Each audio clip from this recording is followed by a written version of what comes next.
Entonces, bueno, la clase de hoy vamos a hablar de generalidades de la retinoscopía. ¿Se acuerdan que el semestre pasado, bueno, vimos todo el semestre todo lo que tenía relación con una refracción más bien subjetiva? Si hablamos de refracción subjetiva y objetiva, ¿cuál es la gran diferencia entre una y otra? ¿Quién se acuerda de esa diferencia?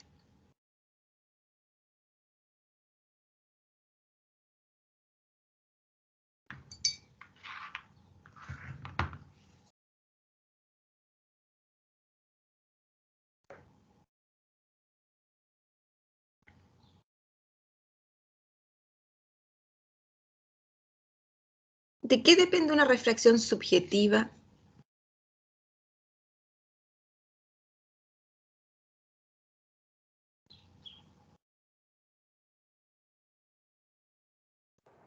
De la respuesta que da el paciente.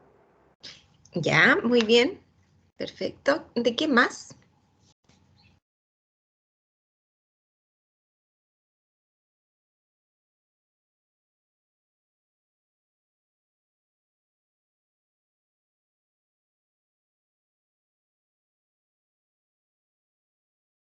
Bueno, como decía su compañera, efectivamente depende principalmente de la respuesta que nos dé el paciente. Es decir, la refracción subjetiva, yo necesito de esa respuesta, saber qué es lo que está viendo mi paciente. Pero también depende de las técnicas que nosotros podamos realizar, ¿ya? Porque una refracción subjetiva yo no puedo trabajarla con retinoscopía o retinoscopía yo no la puedo trabajar con los test de rojo-verde, del reloj. Entonces, todo va a depender de la técnica, de lo que yo quiera abordar, del paciente, de su patología, de su respuesta principalmente, ¿ya? Entonces, cuando hablamos de técnica objetiva o refracción objetiva, principalmente nos vamos a centrar en la retinoscopía. Entonces, la retinoscopía es un procedimiento clínico objetivo para determinar el estado refractivo de la persona, y esta se hace en base a la observación y neutralización del reflejo luminoso pupilar, ¿ya? Y también es importante, por ende, que nuestro paciente tenga un reflejo pupilar o un rojo pupilar no alterado. Entonces también depende de cómo es el rojo pupilar de este. Si es un paciente que tiene una catarata, lo más probable es que no pueda yo realizarle una retinoscopia, ¿ya? Es decir, es un método objetivo que permite cuantificar la graduación de la refracción y se realiza mediante la proyección de luz sobre el ojo y que debe ser neutralizado con distintos cristales correctores para lograr determinar cuál es la refracción real, neutralizando el reflejo de luz, ¿ya? Vamos a ver de qué se trata la técnica. Nosotros hacemos un barrido frente al ojo y nosotros vamos a tener un movimiento. Cuando vemos que este movimiento se neutraliza, nosotros podemos decir que esa refracción es la que corresponde a nuestro paciente. Es decir, lo que nosotros hacemos, en simples palabras, ponemos una fuente de luz, ¿ya? Que a través de un espejo, todo esto está incluido dentro del retinoscopio, yo lo proyecto en el ojo del paciente y voy a observar cómo es el movimiento del reflejo que se genera tras la oscilación que yo voy a ir presentando.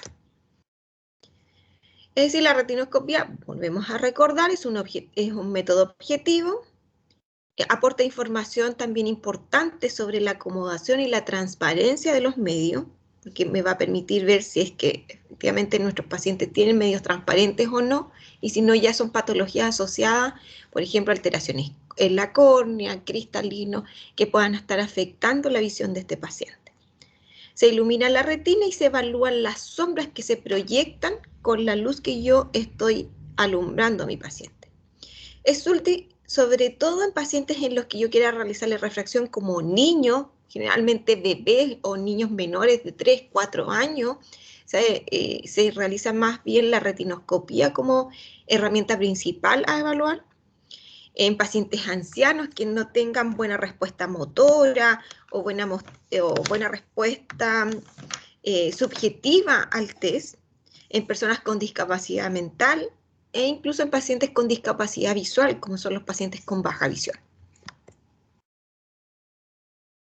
Y para poder realizar esta técnica, nosotros vamos a emplear el retinoscopio, ¿ya? Existen dos clases de retinoscopio, que está el retinoscopio de punto y el retinoscopio de franja. El de punto proyecta la luz en forma de un cono y se ve reflejado como podemos observar en esta imagen. Mientras que el retinoscopio de franja, como bien dice su nombre, es una franja luminosa y este es el más común y el más utilizado, es el más fácil de poder visualizar las sombras en mi paciente. Incluso este último es mucho más cómodo para determinar el eje de los astigmatismos que está influyendo en la refracción de mi paciente. En relación a la retinoscopía, esta clase y la próxima nosotros vamos a ver teóricamente qué consiste, pero ustedes también van a tener dentro de sus prácticas una pasantía con el profesor Rubén, que es el profesor que les hacía óptica. Él les va a hacer la práctica de retinoscopía, así que ustedes igual van a tener, digamos, un acercamiento con el retinoscopio, con el uso de la técnica, no frente a pacientes, pero sí al menos van a poder practicarlo entre ustedes y poder saber cómo se hace la técnica en sí. Este sistema, el retinoscopio tiene un sistema de iluminación o proyección que consiste en la fuente de luz, una lente condensada que está en el interior que va a permitir que ésta se refleje, que la vamos a ver más adelante. Contempla un espejo, un mango de enfoque, que es a través de un espejo plano divergente y un espejo cóncavo convergente, y la batería, ¿ya? Es decir, nosotros tenemos aquí, estos son los dos principales modelos de retinoscopio de franja. Ambos son fáciles de utilizar y son cómodos. Entonces nosotros tenemos aquí, en el interior está todo el complejo de iluminación, donde podemos ajustar la intensidad. Si hay pacientes que son muy sensibles a la luz, nosotros podemos bajar la intensidad de esta para que no le moleste y hacer una buena proyección. Y aquí nosotros encontramos los distintos, nosotros en esta programamos cuál es el espejo que vamos a ocupar. Si vamos a ocupar un espejo divergente, vamos a subir. Si vamos a ocupar un espejo convergente, vamos a bajar, digamos, este dispositivo. El sistema óptico, como bien mencionamos, contempla dos tipos de espejos, ya que son los que van a permitir hacer el foco de la imagen en la retina y la que va a pasar por el rayo de luz a través de los distintos medios transparentes. El espejo plano refleja los rayos paralelos como si provinieran del mismo infinito, ¿ya? A diferencia que el espejo cóncavo posee un punto focal que invierte el efecto de los rayos reflejos, es decir, invierte las imágenes. Por eso que el movimiento de las sombras se observa contrario al espejo plano y se utiliza principalmente para confirmar el punto de neutralización. Ya vamos a dar cuenta que cuando nosotros vamos a pasar y vamos a hacer el barrido, vamos a ver movimientos que incluso son en contra o a favor, ¿ya?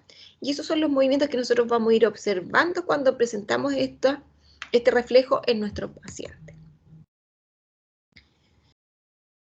Entonces nosotros tenemos el mando de enfoque, vamos a subir o vamos a bajar el espejo. Si vamos a ocupar un espejo plano, vamos a tener arriba, generalmente el que más se ocupa, y vamos a hacer el barrido lateral. Y el espejo cóncavo es para hacer el barrido vertical, ¿ya? Y eso es lo que nosotros vamos a ir ocupando.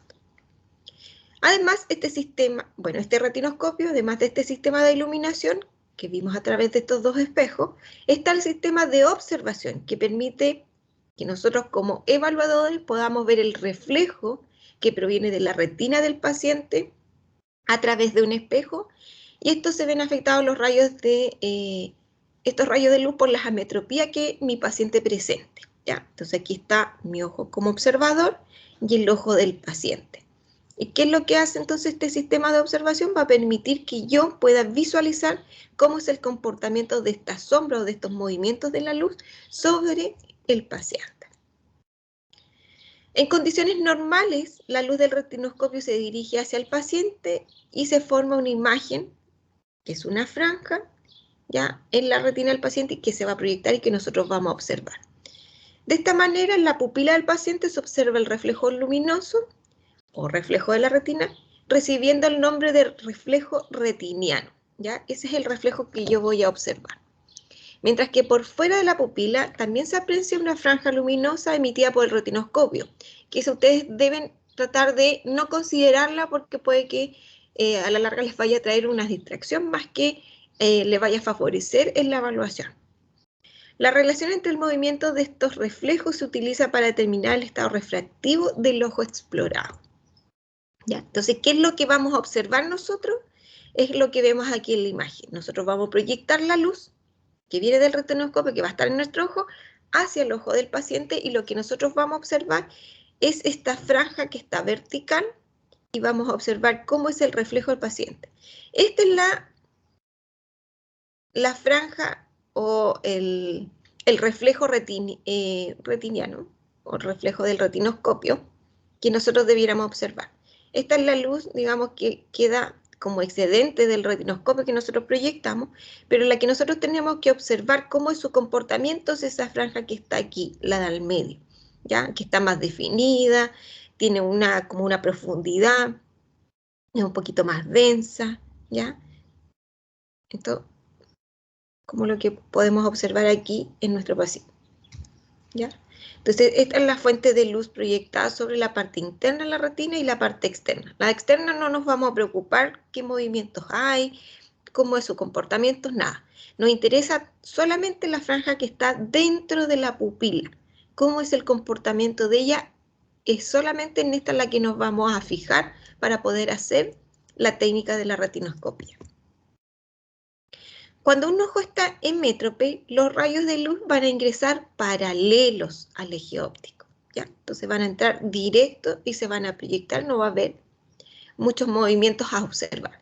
Mientras que en la hipermetropía vamos a ver que los rayos de luz van a ingresar en forma divergente y en los miopes van a ingresar de forma convergente, ¿ya? Esto ya lo han visto antes en óptica, un poquito para recordar. Qué importante es saber respecto a este reflejo retiniano. Vamos a ver que este reflejo va a tener un tamaño, una intensidad, una velocidad y una dirección, ¿ya? ¿Por qué es importante reconocer estos 4 aspectos? Primero, porque el tamaño va a depender del error refractivo que nosotros vamos a evaluar.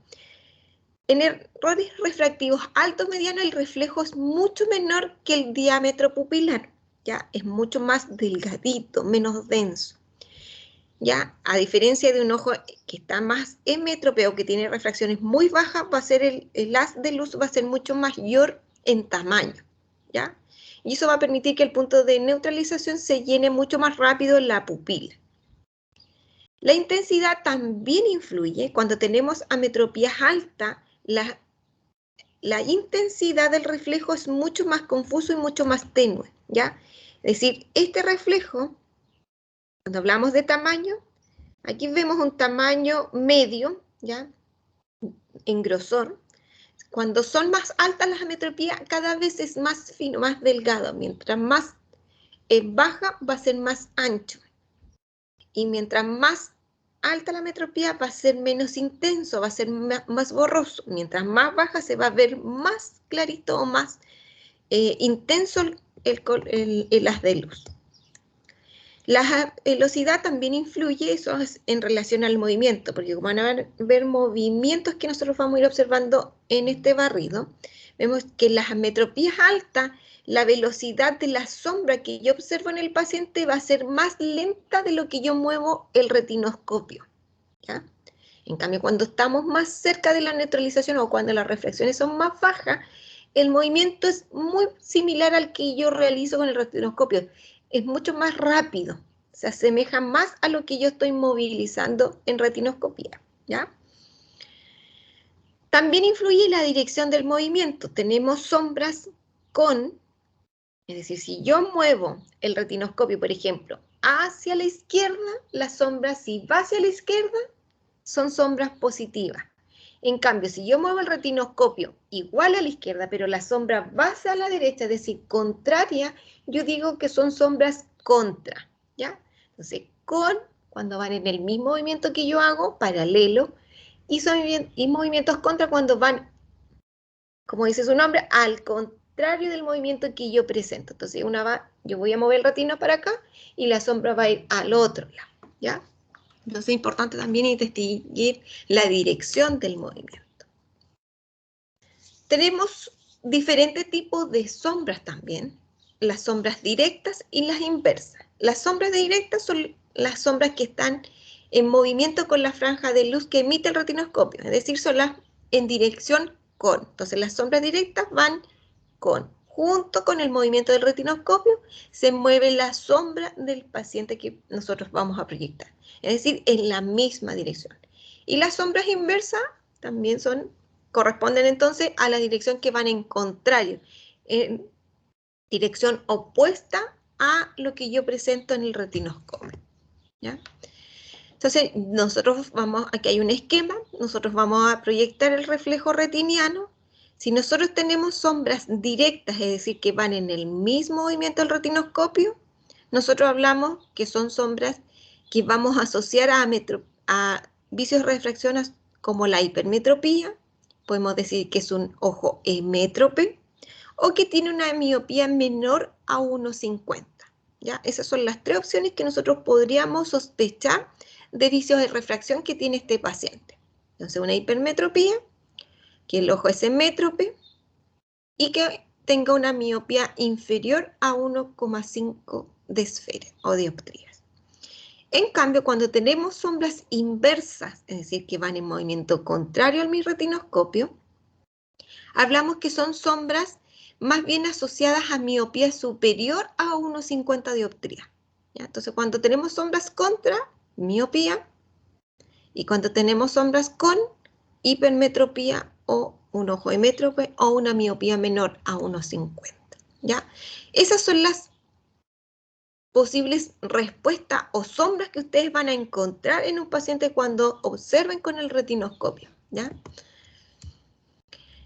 Pero ya que hablamos de sombra, hablamos de movimiento, de intensidad, de reflejo, cómo tiene que ser el reflejo, cómo tiene que ser la intensidad de ese reflejo, cómo tiene que ser el tamaño, eso es importante para nosotros tener siempre en consideración, son aspectos o características que siempre tenemos que identificar, sobre todo al momento de efectuar la neutralización, ¿ya? ¿Y qué es la neutralización? Es cuando la pupila se ve completamente iluminada y no hay movimiento retinoscopio durante el barrido. Es decir, como que se dice que la pupila está llena, ¿ya? Ese es como perdón, el nombre que se le da, ¿ya? No tan técnico, sino más bien de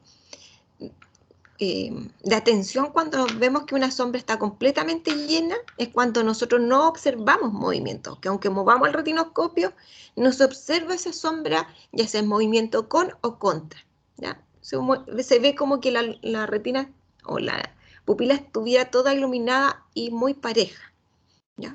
Entonces, cuando yo observo eso, que no hay sombras, que no hay movimiento, yo confirmo de que yo ya logré la neutralización y ese es el valor refractivo que tiene mi paciente. Es decir, yo ahí logro compensar la refracción del paciente. ¿Cómo se realiza este procedimiento de neutralización? Este movimiento busca principalmente evaluar y determinar cuál es el vicio o la metropía que tiene mi paciente. Y para ello yo coloco delante del ojo lentes de distinta potencia. Entonces yo voy a ir compensando el movimiento que tiene mi paciente. Entonces, ¿qué es lo que hago yo? Nosotros vimos, observamos, pusimos el retinoscopio, movimos el retinoscopio, hicimos un barrido sobre el ojo del paciente y vimos movimientos de sombra. Por ejemplo, yo moví el retinoscopio, ¿ya?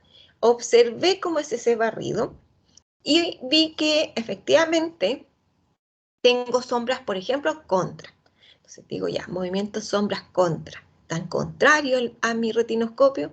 Entonces yo asumo que tengo si son en contra, ¿qué vicio de refracción yo podía asumir que era? Miopía de más de 1,50 dioptrías. Muy bien. Entonces yo al tiro digo, ya, es una miopía. Por ejemplo, yo en ese barrido observo que la sombra es gruesa. Si era gruesa o en tamaño era grande. ¿Qué puedo decir? Esa miopía, ¿de qué graduación es? Es grueso el haz y además es tenue, no es tan intenso.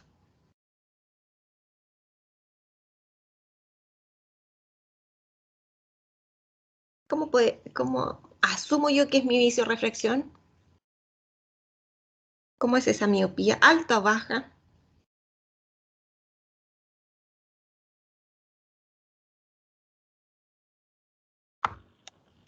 Si era gruesa, era baja. ¿Baja? Baja. No, todo lo contrario, alta. Ah, Mientras más tenue, acuérdese, es alta. ¿Ya? Entonces yo puedo asumir que ya dijimos que si está en contra tiene que ser mayor a 1,50. Y si yo la veo tenue, pongamos que ese paciente requiere un menos 2,50. Entonces, ¿qué hago yo? En mi caja de prueba tomo el lente menos 2,50 y lo pongo sobre el ojo del paciente. Y nuevamente hago el barrido, ¿ya? Si, por ejemplo, yo logré compensar, no voy a ver movimiento. Entonces yo voy a decir, esa es la refracción que requería mi paciente.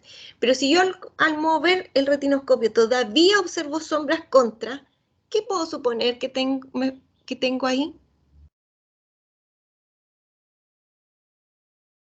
Si sigue habiendo movimientos contra, una miopía más alta. ya, exacto, más alta. Entonces me falta seguir compensando, ¿ya? Eso es más o menos para que se hagan la idea. Vamos a ir viendo después con mayor detalle. Entonces, cuando yo hago la neutralización, siempre lo primero que tengo que observar es cómo es el tipo de movimiento, ¿ya? Y yo voy a observar cómo es ese movimiento en todos los meridianos. Voy a tomar mi retinoscopio y voy a observar si hay movimientos con o contra en el meridiano vertical, ¿ya? O si son movimientos, y cómo son los movimientos en el meridiano, perdón, en el meridiano horizontal yo voy a ver las sombras verticales, ¿ya? Que es lo que yo estábamos viendo recién. Y cuando observo mi meridiano vertical, ¿ya? Yo voy a ver sombras horizontal, pero yo voy a estar observando el meridiano vertical con sombras horizontal, contrarias, ¿ya? Entonces yo tengo que hacer un barrido en ambos ejes, en el eje vertical y en el eje horizontal, ¿ya? Tengo que ver cómo son los comportamientos de ambos ejes, de ambos meridianos, y cómo son las sombras en ambos meridianos. A veces vamos a tener sombras con en este, y vamos a tener sombras contra en el otro. Y se puede dar que tengamos distintas sombras en uno y en otro. Vamos a ver por qué se pasa eso más adelante, ¿ya? Pero lo importante es que ustedes tengan que primero identificar cómo son. Entonces, lo primero que yo hago cuando empiezo la retinoscopía, hago un barrido inicial sin colocar ningún lente delante de mi paciente y yo solamente observo cómo es el comportamiento de las sombras en el meridiano horizontal y después en el meridiano vertical, ¿ya?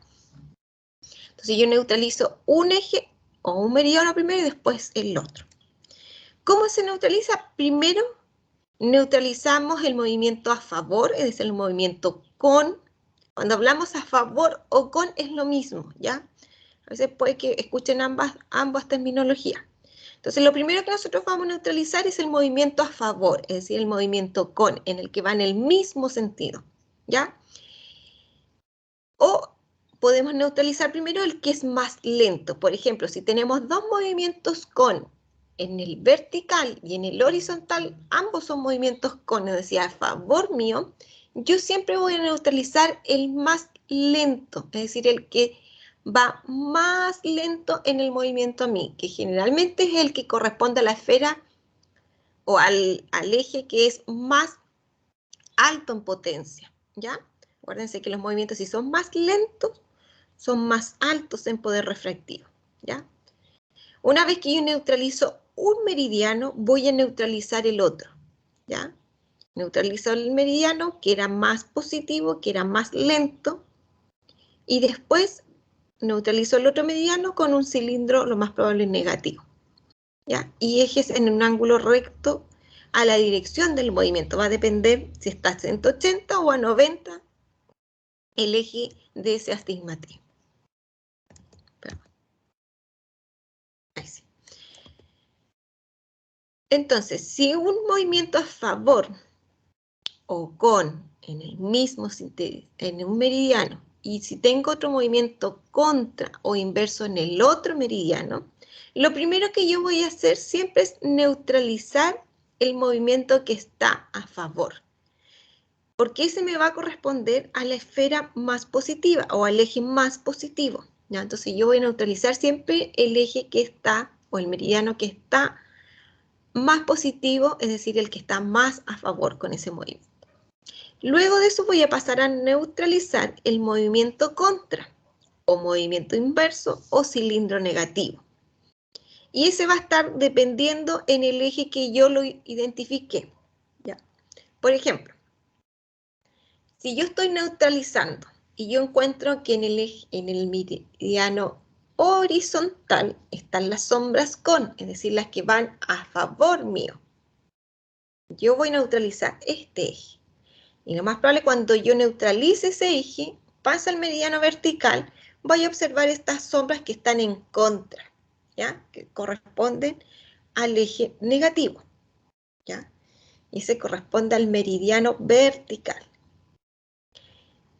Si yo voy a neutralizar con un cilindro, es decir, este astigmatismo que está en contra, lo voy a neutralizar en el eje vertical, ¿a qué grados voy a colocar el astigmatismo? ¿A 90 o a 180?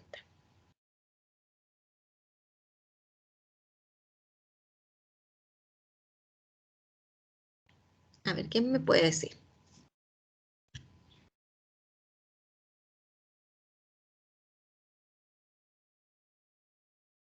Yo no lo he hablado, pero a ver si es que alguien logre tener esa idea más que nada. ¿Quién me podría decir?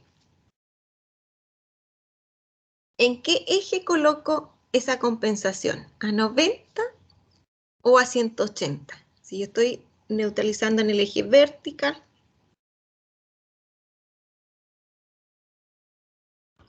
180.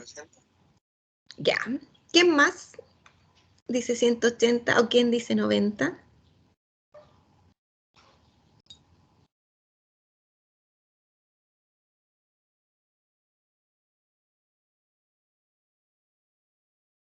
Ya, la neutralización corresponde al meridiano. Si está a 90, yo lo coloco a 90, es decir, contrario a lo que yo en mi sombra proyecto, ¿ya? Es contrario. Entonces el eje va a estar a 90. Ahora otro caso. Si ambos meridianos están en contra, es decir, en el horizontal los movimientos son contrarios, en el vertical los movimientos son contrarios, ¿cómo neutralizo yo? Lo primero que voy a neutralizar es la sombra que es más rápida, porque lo más probable es que esa sombra que es más rápida, ¿ya?, sea de una potencia mucho más baja, por ende es más positiva que el eje contrario. Siempre entonces vamos a neutralizar el eje que es más positivo. Es el primero que neutralizamos y después pasamos al eje que es más negativo, ¿ya? Y al neutralizar el eje que es más rápido, ya vamos a neutralizar entonces el eje más positivo y después vamos a neutralizar el eje que es más negativo y que va a corresponder al eje del astigmatismo, ¿ya? Una vez que yo neutralizo, retiro el retinoscopio y compenso la distancia de trabajo. Eso es importante tener en cuenta, que también lo vamos a ver más adelante. Entonces, ¿qué es lo que yo voy a observar?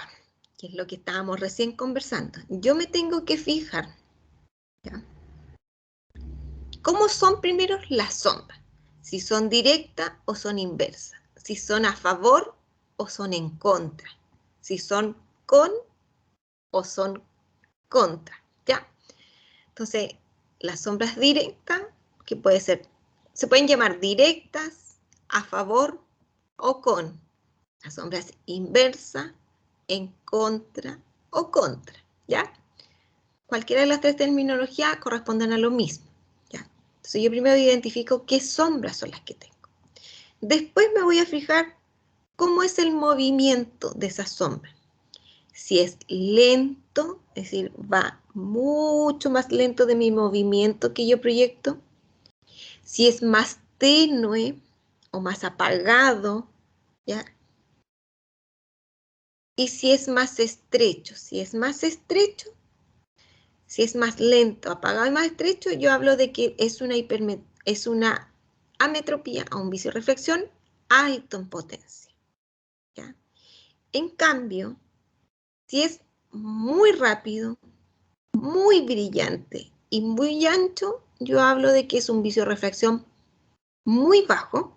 ¿Y por qué? Porque está cerca de la neutralización, donde yo no voy a observar sombras en muy poco tiempo, ¿ya?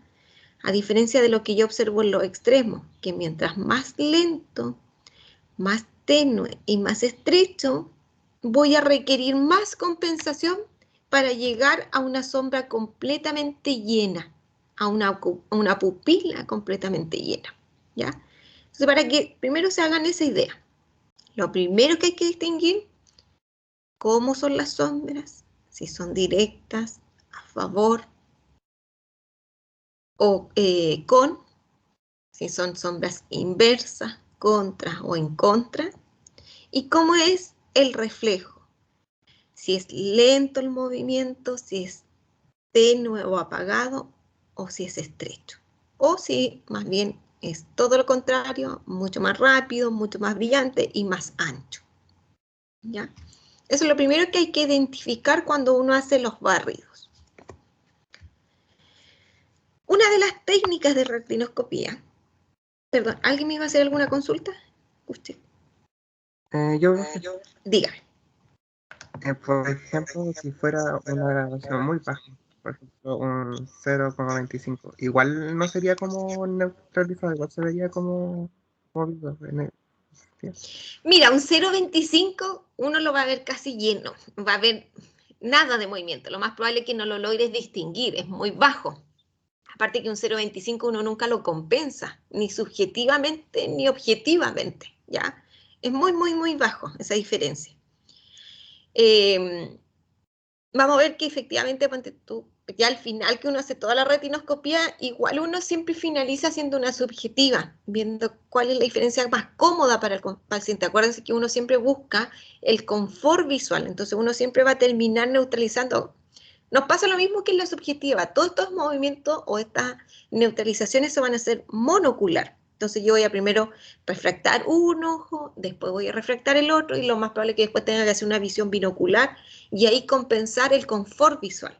Entonces ahí lo más probable es que yo ya termine haciendo una subjetiva y ese 0,25 que a veces falta o está de más, lo voy a ajustar en la prueba binocular, ¿ya? Que no la voy a hacer con barrido ni con retinoscopía. Pero esas diferencias de 0,25 no son tan fáciles de identificar, son más bien, son muy difíciles cuando estamos llegando, por ejemplo, al llenado de la sombra. Por eso que esa compensación de 0,25, si tuviera un paciente, no la vamos a lograr observar. Pero sí, cuando estemos neutralizando grandes vicios de refracción, podemos ver esa diferencia. ¿Sí? Gracias, profe. Ya. Ya, una de las técnicas de retinoscopía, porque hay muchas técnicas, está la retinoscopía estática, la dinámica, la bajocicloplegia, etc. Pero la más utilizada y la más común es la retinoscopía estática, ¿ya? Que es la que nosotros les vamos a enseñar y la que ustedes van a practicar también con el profesor Rubén. La retinoscopía estática es una técnica refractiva objetiva que permite determinar y cuantificar el estado refractivo del paciente con la acomodación de mi paciente en reposo, es decir, yo la voy a compensar esa acomodación, ¿ya? El objetivo de este test es determinar y cuantificar el estado refractivo mediante el análisis de la luz que yo reflejo en la retina y yo me voy a preocupar de cómo se observa o cómo se proyecta esta luz y yo voy a trabajar con las sombras, que es lo mismo que hemos visto hasta ahora, ¿ya?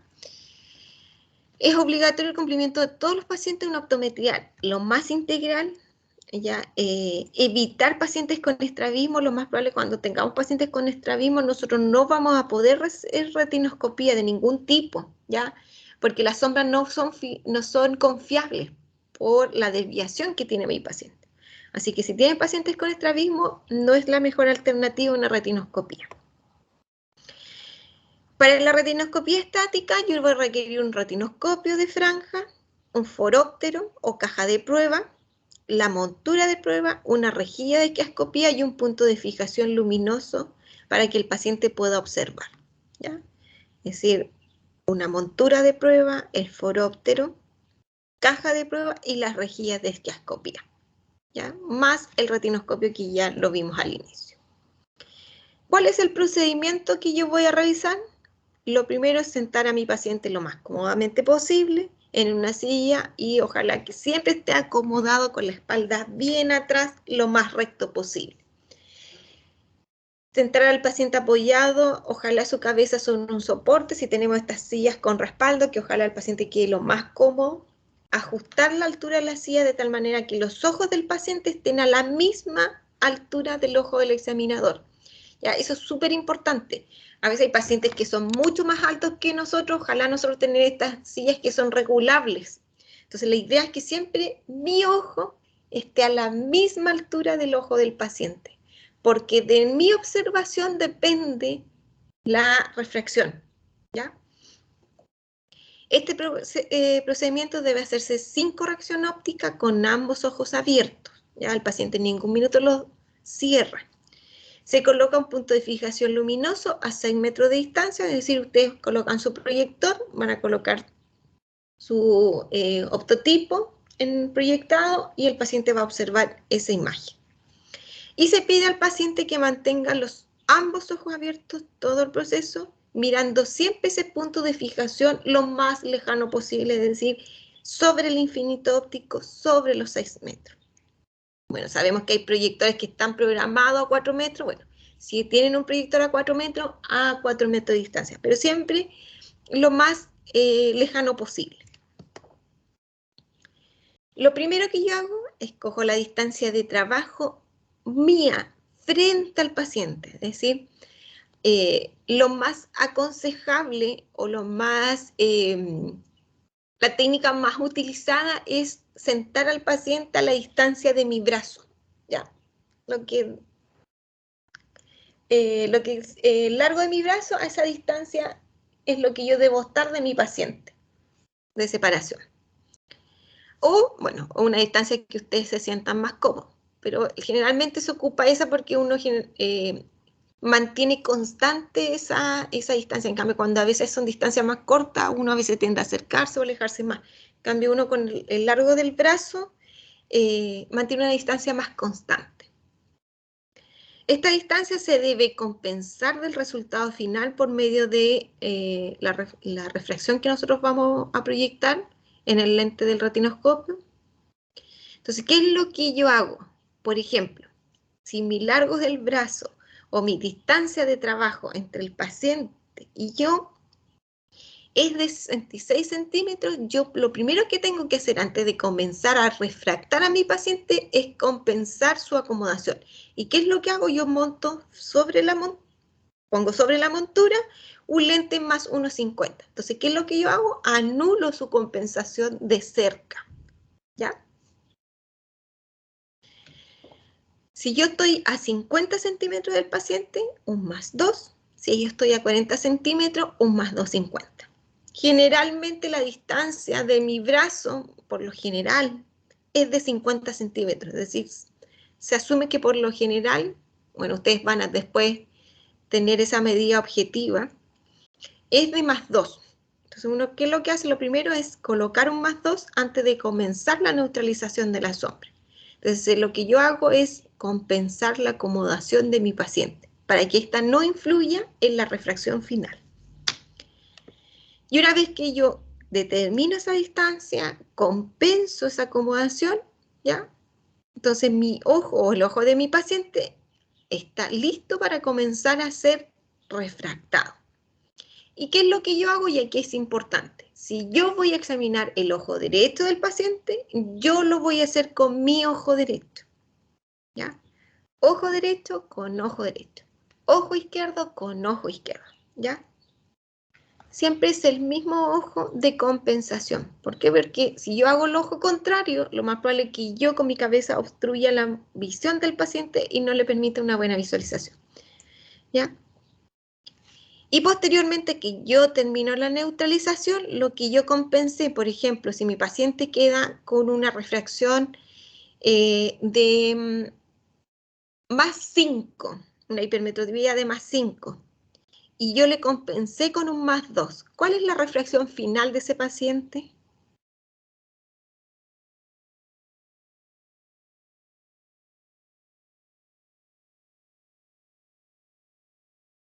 ¿De cuánto es su hipermetropía final?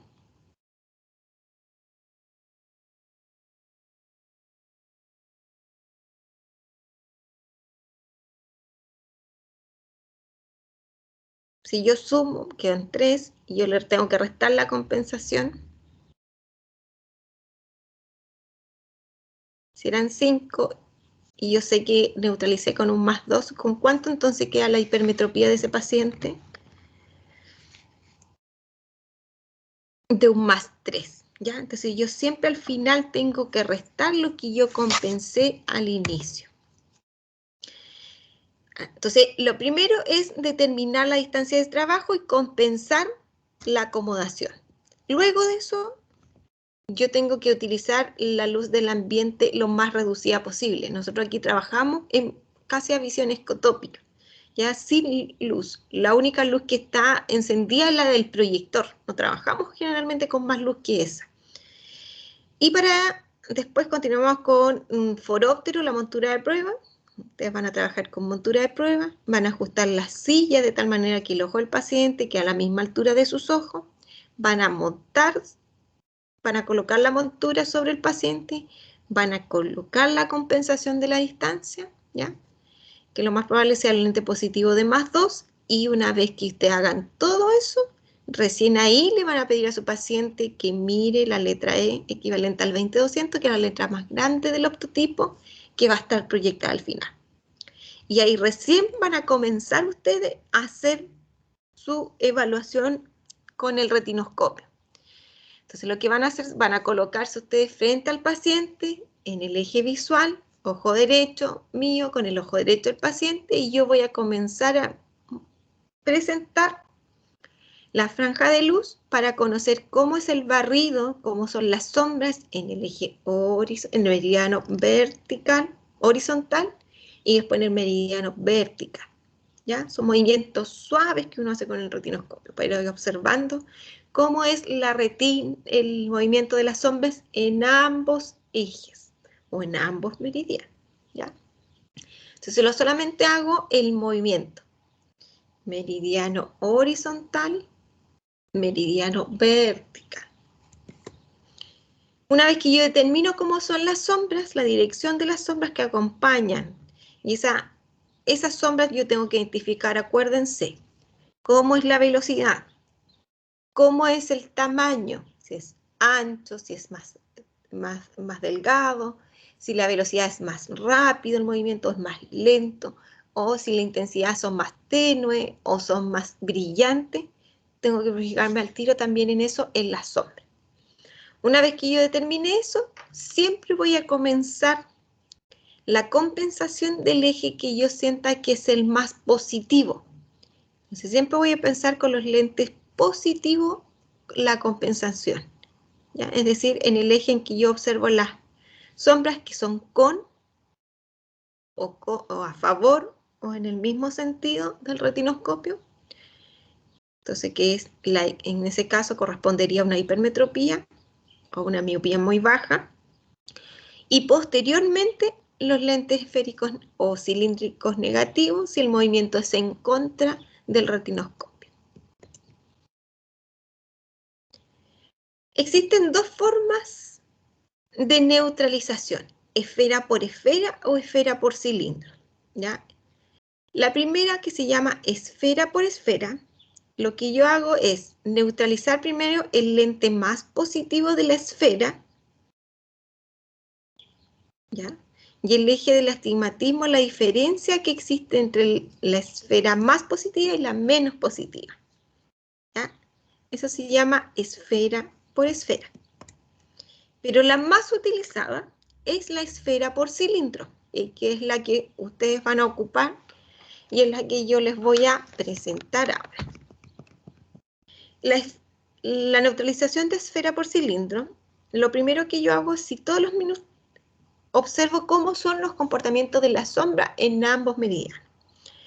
Si ambos meridianos se neutralizan de forma similar y el movimiento de la sombra es igual al meridiano anterior, quiere decir que no hay un astigmatismo. Es decir, si yo hago un barrido, por ejemplo, yo veo sombras en el meridiano horizontal y veo sombras en el meridiano vertical. Y por ejemplo, en meridiano horizontal, yo siento que es la sombra más positiva y yo voy a neutralizar primero este eje. Entonces yo busco, compenso, coloco esferas positivas, compenso, hasta que llega una neutralización y yo observo que no hay movimiento. Cuando yo observo que ya no hay movimiento en este meridiano, yo digo, este meridiano está neutralizado. ¿Y qué es lo que voy a hacer ahora? Voy a pasar al meridiano vertical para ver si sigue el movimiento que yo observé al inicio.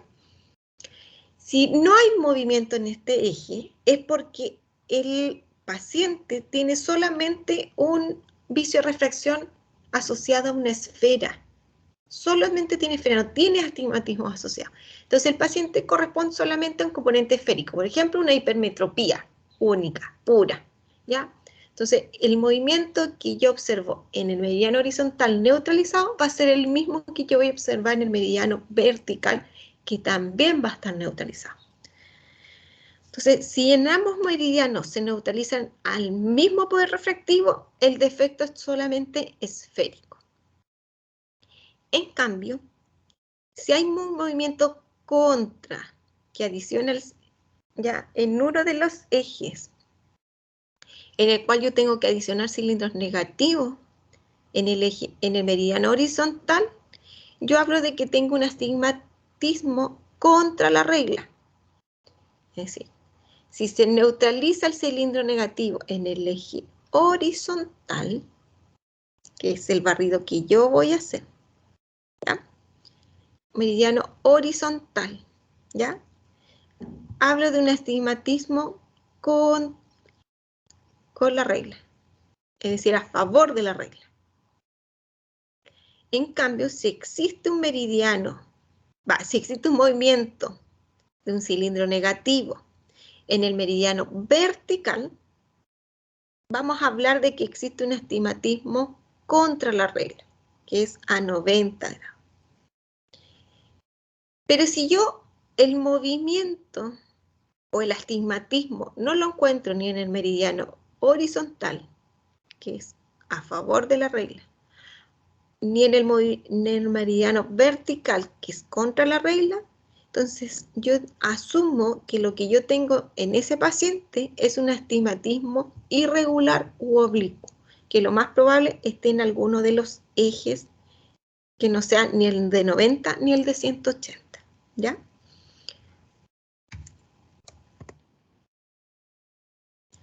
Existen varios fenómenos que nosotros podemos observar al movimiento de la compensación cuando estamos neutralizando el eje del cilindro. Dentro de esos fenómenos, que son generalmente los que me van a provocar que a veces la neutralización no sea compensada o que genere algunos errores en esa compensación, son estos tres fenómenos, que es el fenómeno de quiebre, de anchura y de intensidad, ¿ya? Y esto es importante siempre tener en cuenta al momento de la neutralización.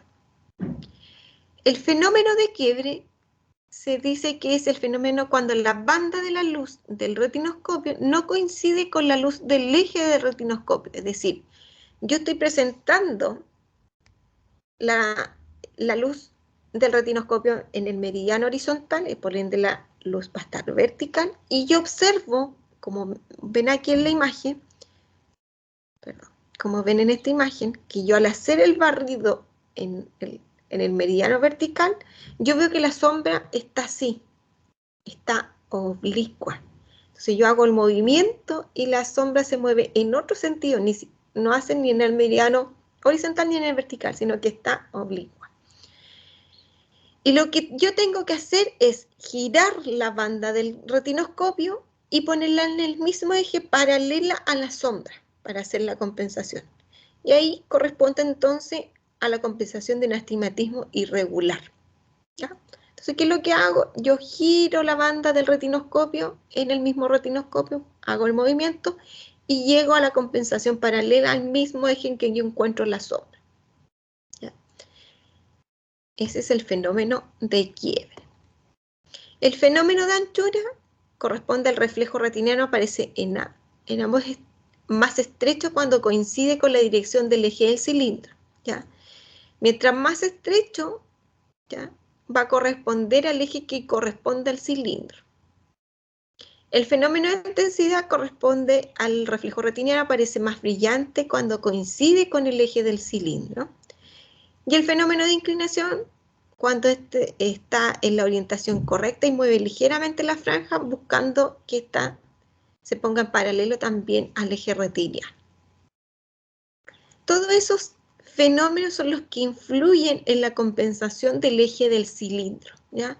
Solamente estos tipos de movimientos y de compensación son para determinar el eje del cilindro cuando este no es en el eje ni a favor ni en el eje en contra. Es decir, cuando estamos en casos que tenemos pacientes con astigmatismos irregulares u oblicuos.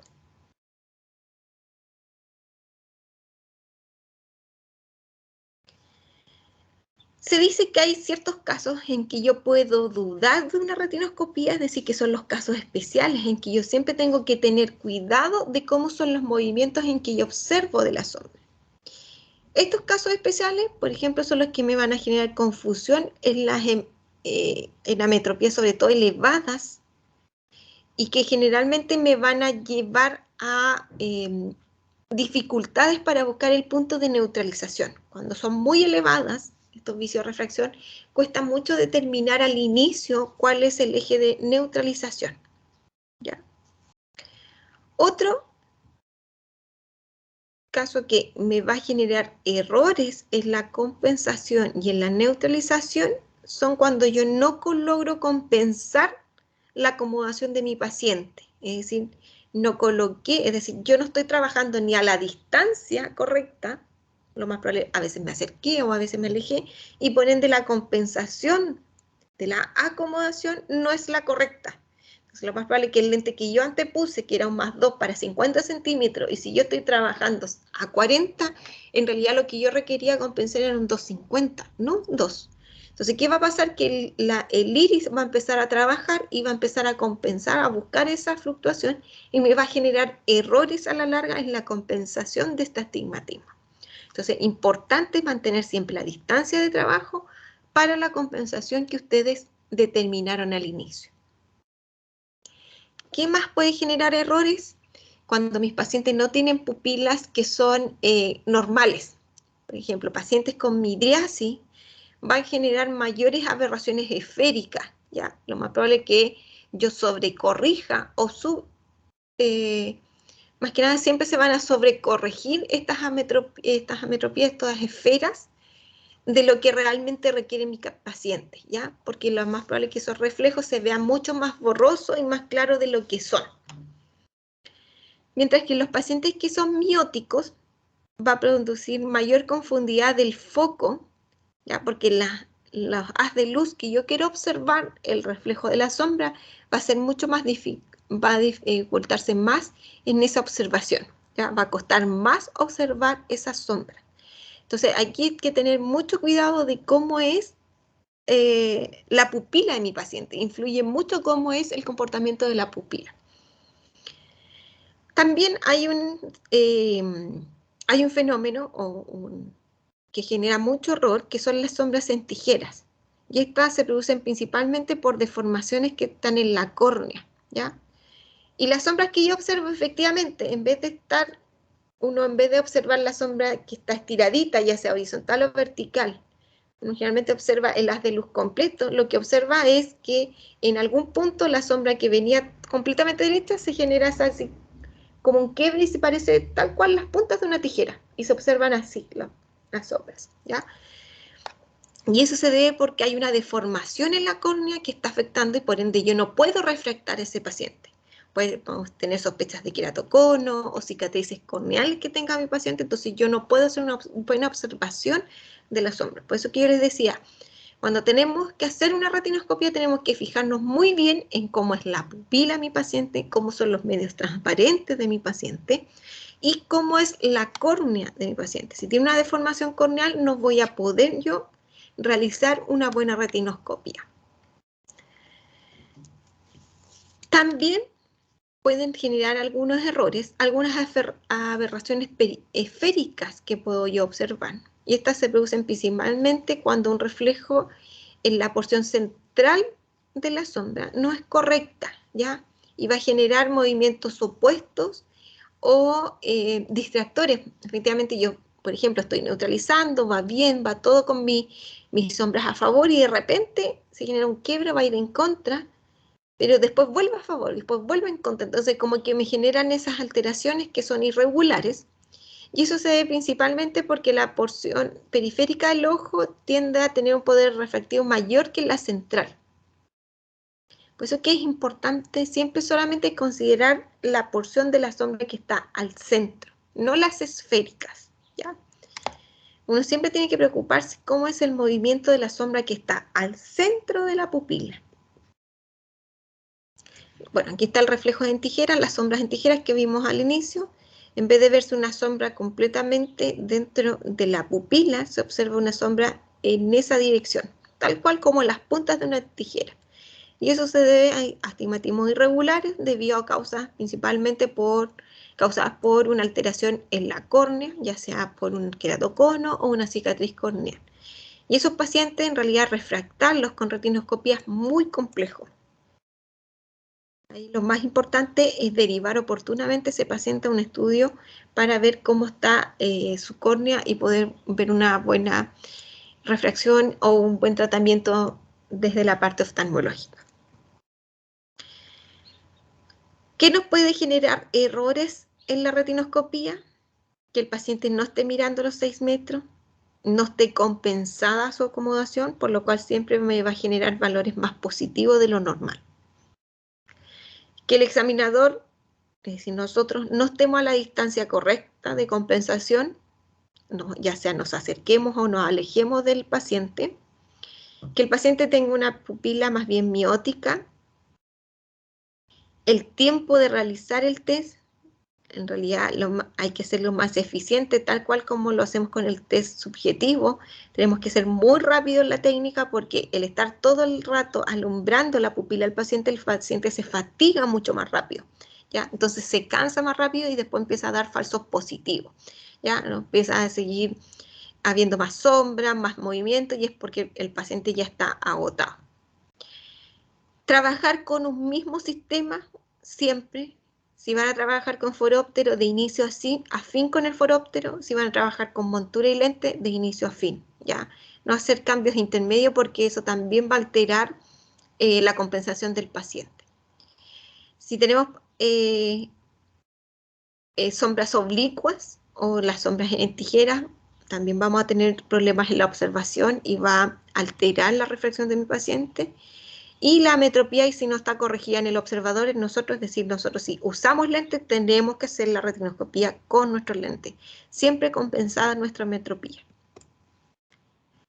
¿Cuáles son las ventajas de esta técnica? Que el dato inicial es bueno servir como un dato inicial para la prueba subjetiva, de aquí partir después la afinación. Permite realizar diagnósticos diferenciales porque nos permite observar cómo está la pupila, si están los medios transparentes, si en realidad el vicio de refracción está asociado a otra patología y no solamente a vicios puros, ¿ya? Son mucho más confiables porque no depende de la respuesta del paciente, sino de lo que yo observo, al ser más objetivo, y que se puede prescribir en lentes en pacientes que no son colaboradores, que tienen discapacidades asociadas, ya sea visual o de otro tipo, motor, psicológico, ¿ya? Pacientes con retos múltiples también nosotros podremos, o en bebés, prescribir un lente sin requerir la cooperación de ellos. Y da información cualitativa además del sistema visual, ¿ya? Yo puedo observar cómo están las estructuras anexas a la pupila, al poder refractivo de mi paciente. Como yo les decía, hay varios tipos de retinoscopía. La más ocupada es la estática, pero también tenemos la retinoscopía dinámica.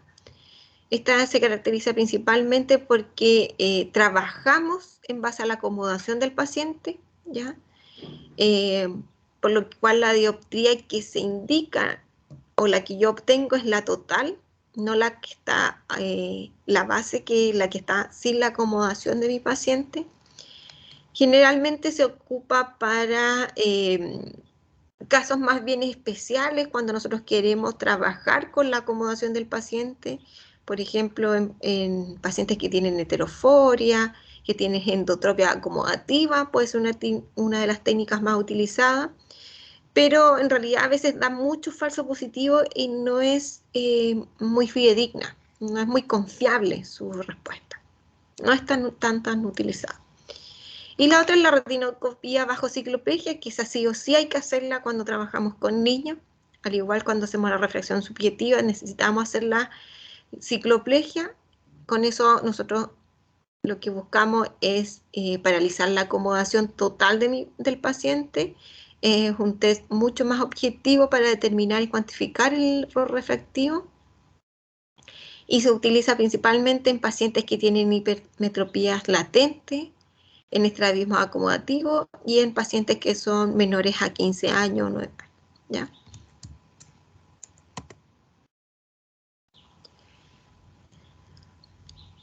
Creo, se me fue a buscarlo, pero el año pasado traté no me acuerdo con cuándo estuvimos trabajando con un grupo de alumnos y creo que no está habilitado, dejaron de habilitar el segundo semestre del año pasado el Instituto Alco, que tiene un programa de simulación. Igual les voy a dejar este link, ¿ya? Si no pueden ingresar, me avisan y yo les voy a compartir un programa que es para habilitar este mismo simulador. Entonces, si ustedes pueden trabajar con él y es mucho más fácil poder entender cómo son las sombras de simulación. A ver si es que voy a tratar de entrar yo, a ver si es que se los puedo mostrar. Espérenme un poquito. Sí, dejé de compartir.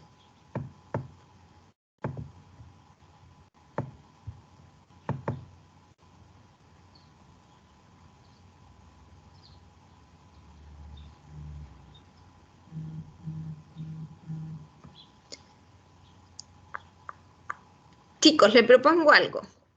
Son las 11:15. Vamos a parar unos 10 minutos, ¿ya? Yo voy a tratar de abrir el simulador, voy a descargarlo y vamos a trabajar con él para que ustedes aprendan a cómo trabajarlo y puedan después ocuparlo en su casa y poder ver simulaciones, ¿ya? Entonces vamos a dar un ratito como de recreo para que vayan, tomen agua, igual para poder lubricar un poquito la garganta.